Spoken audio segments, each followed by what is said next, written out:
اعوذ باللہ من الشیطان الرجیم بسم اللہ الرحمن الرحیم اومن کان میتا فاحییناہ وجعلنا له نورا یمشی به فی الناس کمن مثلہ فی الظلمات لیس بخارج منها کذالک زین للکافرین ما كانوا یعملون وَكَذَلِكَ جَعَلْنَا فِي كُلِّ قَرْيَةٍ أَكَابِرَ مُجْرِمِيهَا لِيَمْكُرُوا فِيهَا وَمَا يَمْكُرُونَ إِلَّا بِأَنفُسِهِمْ وَمَا يَشْعُرُونَ۔ سورۃ الانعام آیات 122 اور 123۔ اومن کیا جو کان میتن تھا مردہ، فاحییناہ پس ہم نے اسے زندہ کر دیا۔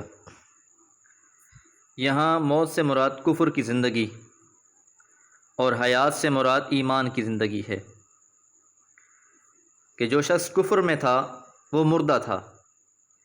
اور جب اس کے سامنے اسلام کی روشنی آئی اور اس نے اسلام کو قبول کر لیا تو گویا وہ زندہ ہو گیا۔ وَجَعَلْنَا اور ہم نے بنا دیا، لہو اس شخص کے لیے، نوراً نور روشنی، یمشی بہی چلتا ہے اس کے ذریعے، فی الناس لوگوں کے درمیان میں۔ تو نور سے مراد وہ کتاب ہے جس کا ذکر آیت نمبر 114 سے لے کر 119 تک مسلسل ہوتا رہا ہے، جو اللہ تعالیٰ نے حق اور باطل کے درمیان امتیاز اور حلال اور حرام کی تفصیل کے لیے اتار دی ہے۔ اور کمن اس شخص کی مانند، مثلہ جس کی مثال ہے، فی الظلمات اندھیروں میں، لیس بخارج منہا جو نکلنے والا نہیں ہے اس میں سے، یعنی ایک ایسا شخص جس کے پاس نور ہے، روشنی ہے، اور اس روشنی کے ساتھ چلے جا رہا ہے، کیا اس شخص کی مانند ہو سکتا ہے جو اندھیروں میں ہے اور ان سے وہ نکل بھی نہیں سکتا؟ یہ اہل ایمان اور ان مشرکین کی تمثیل بیان ہوئی ہے کہ اہل ایمان کو اللہ نے کفر کی موت کے بعد ایمان کی زندگی بخشی ہے، اور ان کو اپنی کتاب کی شکل میں ایک نور مبین عطا فرمایا ہے، جس سے وہ خود بھی روشنی حاصل کر رہے ہیں اور دوسروں کو بھی راہ دکھلا رہے ہیں۔ کیا یہ لوگ ان لوگوں کی مانند ہو جائیں گے کہ جن کی تمثیل یہ ہے کہ یہ اپنے سابق اوہام اور اپنی بدعات کی تاریخیوں میں بھٹک رہے ہیں اور ان سے نکلنے کا نام بھی نہیں لیتے؟ اس تمثیل کے پیش کرنے سے مقصود مسلمانوں کی حوصلہ افزائی ہے کہ اب تم ان شیاطین انس و جن اور ان کی چالوں کی پرواہ نہ کرو، تم کو اللہ نے زندگی بخشی ہے تو زندگی کا پیام لے کر آگے بڑھو، تمہیں روشنی عطا ہوئی ہے تو اس روشنی میں خود بھی چلو اور دوسروں کو بھی روشنی دکھاؤ۔ اب تمہارے لیے یہ زیب نہیں کہ اندھیرے میں ٹھوکریں کھانے والوں کی خرافات پر کان دھرو۔ اب اس آیت مبارکہ کے الفاظ یمشی بہی فی الناس میں اس بات کی طرف اشارہ بھی ہے کہ جب اللہ تعالیٰ کی طرف سے کسی کو روشنی ملے تو اس کا حق یہ ہے کہ اس سے خود بھی رہنمائی حاصل کرے اور لوگوں میں بھی اس کو لے کر نکلے، تاکہ جن کے اندر صلاحیت ہو وہ بھی اس سے فائدہ اٹھائیں۔ روشنی چھپا کر رکھنے کی چیز نہیں ہوتی، بلکہ اونچی جگہ سر راہ رکھنے کی چیز ہوتی ہے۔ سیدنا مسیح علیہ السلام نے اس حکمت عملی کو یوں سمجھایا کہ جن کے پاس چراغ ہوتا ہے وہ پیمانے کے نیچے ڈھانپ کر نہیں رکھتا، بلکہ اونچی جگہ پر رکھتا ہے تاکہ اس کا اپنا گھر بھی روشن ہو اور دوسرے بھی اس سے راستہ پا سکیں۔ کذالک اسی طرح زینا مزین کر دیا گیا، للکافرین کافروں کے لیے، ما کانوا یعملون جو وہ عمل کر رہے تھے، یعنی اس تاریکی میں ہی یہ پڑے رہیں گے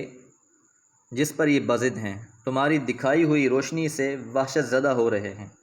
اس سے تم دل برداشتہ نہ ہو۔ قانون قدرت یہی ہے کہ جو لوگ جس چیز کو پسند کرتے ہیں ان پر وہی چیز مسلط کر دی جاتی ہے۔ کذالک یجعل اللہ الرجس علی الذین لا یؤمنون، اسی طرح اللہ تعالیٰ ناپاکی مسلط کر دیتا ہے ان لوگوں پر جو ایمان نہیں لاتے۔ تو یہ اللہ تعالیٰ کا قانون قدرت ہے جو سورہ بقرہ میں بھی پہلے گزر چکا ہے۔ وَكَذَلِكَ اور اسی طرح جعلنا ہم نے بنا دیا، فی کل قریۃ ہر بستی میں، اکابر ان کے بڑے لوگوں کو، مجرمیہا ان کا مجرم، لیمکروا فیہا تاکہ وہ اس میں چالیں چلیں، یعنی اللہ تعالیٰ کی طرف سے مہلت ملی۔ جعلنا یہاں امہلنا کے مفہوم میں ہے، یعنی ہم نے ان کو مہلت دی، اور کذالک اس صورتحال کی طرف اشارہ ہے جس کا ذکر اوپر آیت نمبر 121 میں فرمایا۔ تو مطلب اس کا یہ ہے کہ شیاطین جن و انس اس دعوت کی مخالفت میں جو ایڑی چوٹی کا زور صرف کر رہے ہیں، یہ کوئی نادر واقعہ نہیں ہے۔ کسی بھی بستی میں جب دعوت حق بلند ہوتی ہے تو وہاں جو باطل کے علمبردار ہوتے ہیں، وہ جن کا اس باطل سے مفاد وابستہ ہوتا ہے، اسی طرح اپنی چالوں کے ساتھ اس کو دبانے کے لیے اٹھ کھڑے ہوتے ہیں، اور اللہ تعالیٰ اپنی سنت کے مطابق ان کو بھی ایک خاص وقت تک ڈھیل دیتا رہتا ہے تاکہ وہ جو کمائی کرنا چاہتے ہیں کر لیں۔ وما یمکرون، اور وہ نہیں چالیں چلتے، الا بانفسہم، مگر اپنے ہی نفسوں سے، وما یشعرون، اور وہ اس بات کا شعور بھی نہیں رکھتے۔ تو حق کی مخالفت کرنے والے حق کو نہیں بلکہ خود اپنے آپ کو تباہ کرتے ہیں، لیکن کیونکہ ان کے سامنے ان کا انجام نہیں ہوتا، اسی وجہ سے ان کو اس کا احساس نہیں ہوتا۔ یہی حال قریش کے اکابر مجرمین کا بھی تھا، یہ بھی انہی کے نقش قدم پر چل رہے تھے اور رسول اللہ صلی اللہ علیہ وسلم کی ہر لحاظ سے مخالفت کر رہے تھے، اور اپنی تئیں میں بڑے خوش تھے کہ ہم ہر مخالفت اور ہر مکر و فریب میں کامیاب جا رہے ہیں، لیکن حقیقت یہ تھی کہ یہ کوئی اسلام کو یا رسول اللہ صلی اللہ علیہ وسلم کو یا دین کو کوئی نقصان نہیں پہنچا رہے تھے، بلکہ یہ اپنا ہی نقصان کر رہے تھے۔ اللہ تعالیٰ سے دعا ہے اللہ تعالیٰ قرآن مجید سمجھ کر پڑھنے کی توفیق عطا فرمائے۔ وما علیہ الا البلاغ۔